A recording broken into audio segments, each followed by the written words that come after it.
Welcome back to my channel. If you've not done so, I would request you to go ahead and subscribe to my channel, hit the bell button so that you are notified of any new videos that I'm going to be coming up with. If you like the videos that I present to you, if you like the content, and if you are deriving value from the videos that I present to you, please go ahead and hit the like button. If you want to comment on those videos, please feel free to do that. And if you want to share my channel or share the videos with your network or with your friends, your colleagues, please go ahead and do that. Without further ado, let's jump into today's video.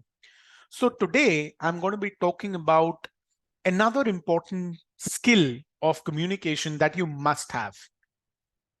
Today we are going to be talking about presentation skills. So what is the focus? What should be the focus, right? The focus of any presentation is a speech or a talk in which a new product, an idea, or a piece of work is shown and explained to an audience. For instance, a sales presentation, right?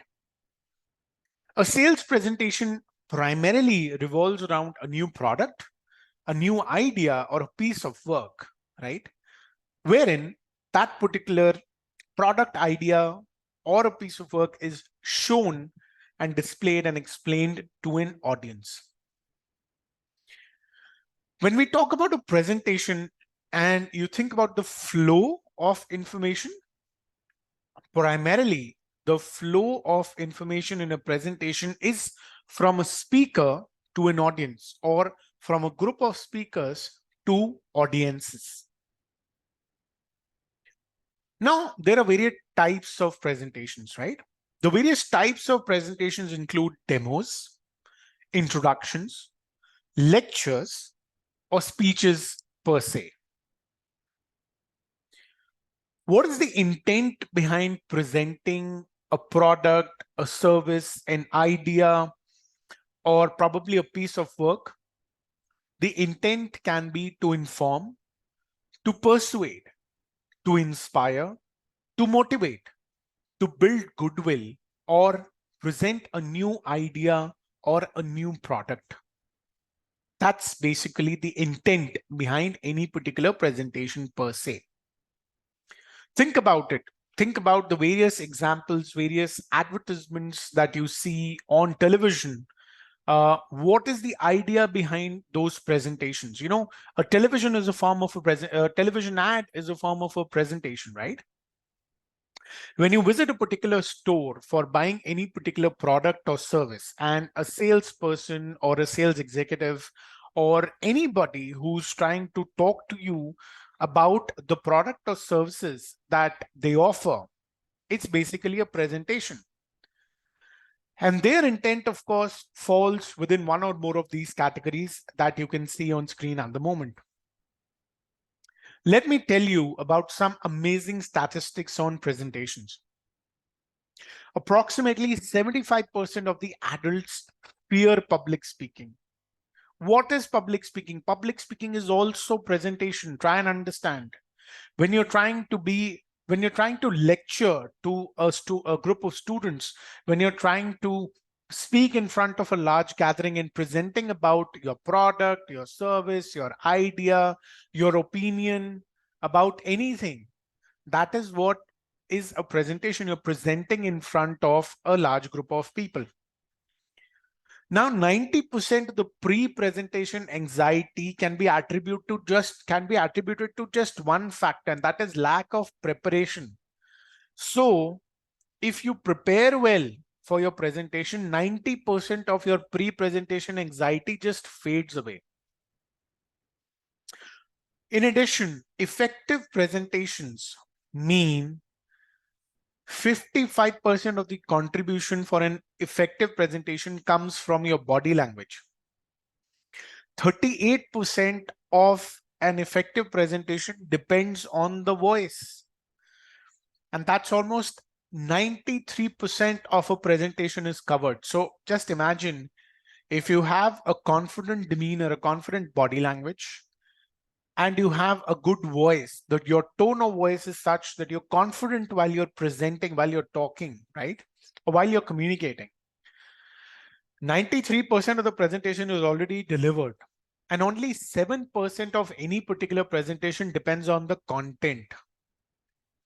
Just imagine, if you work on your body language and your voice, 93% of the job is done.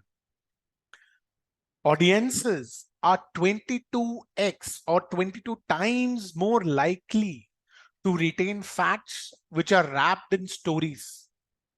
So we spoke about storytelling in our previous video, right? If you've subscribed to my channel and if you're following what the videos I'm coming up with, and you've hit the bell button, the last video that I came up with spoke about storytelling.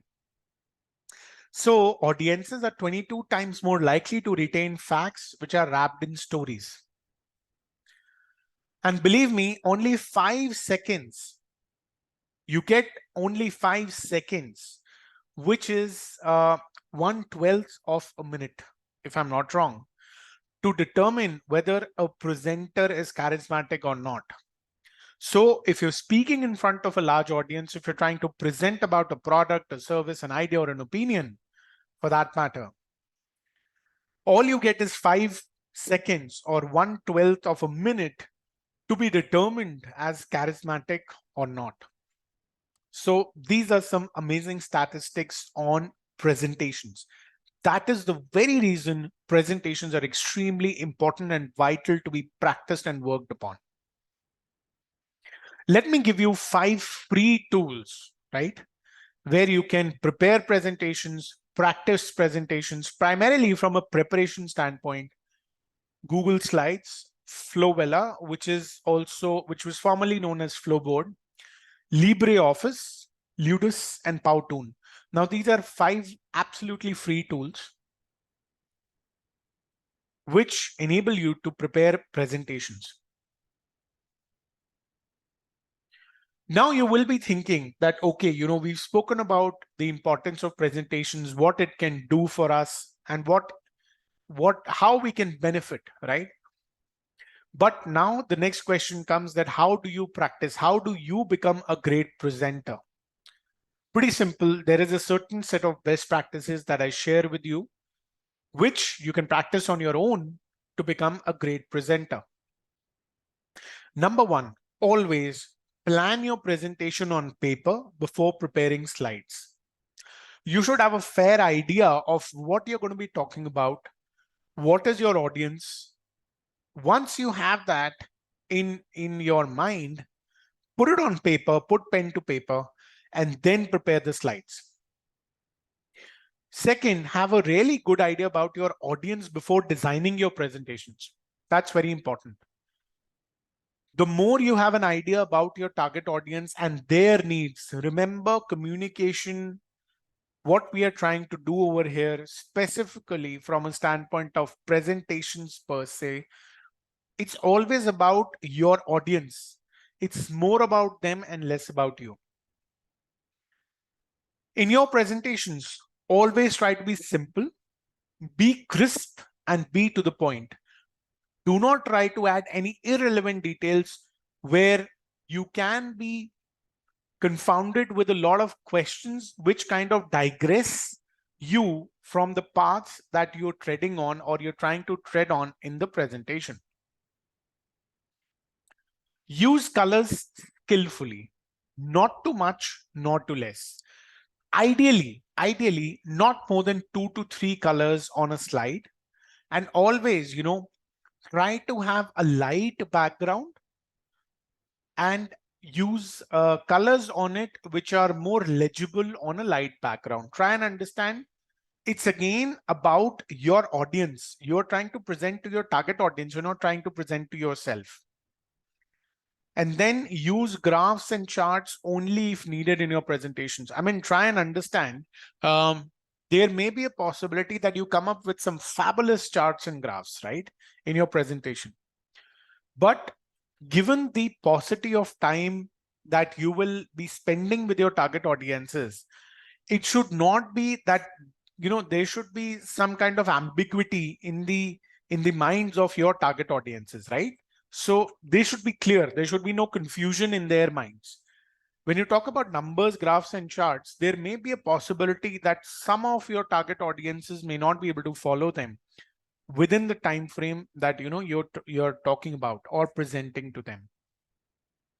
So this was a little bit about how you can go ahead and hone your presentation skills, improve your presentation skills. What are the benefits of having good presentation skills and becoming a great presenter? If you've not done so, go ahead and subscribe to my channel. If you really like the videos that I come up with, like those videos, comment on those videos if you want to. And if you want, you can, if you feel that the content that I'm coming up with is a lot of value that is being delivered to you, please go ahead and feel free to share my channel and share my videos with your network. Till next time, keep on honing your presentation skills, and I will be with you shortly. Thank you.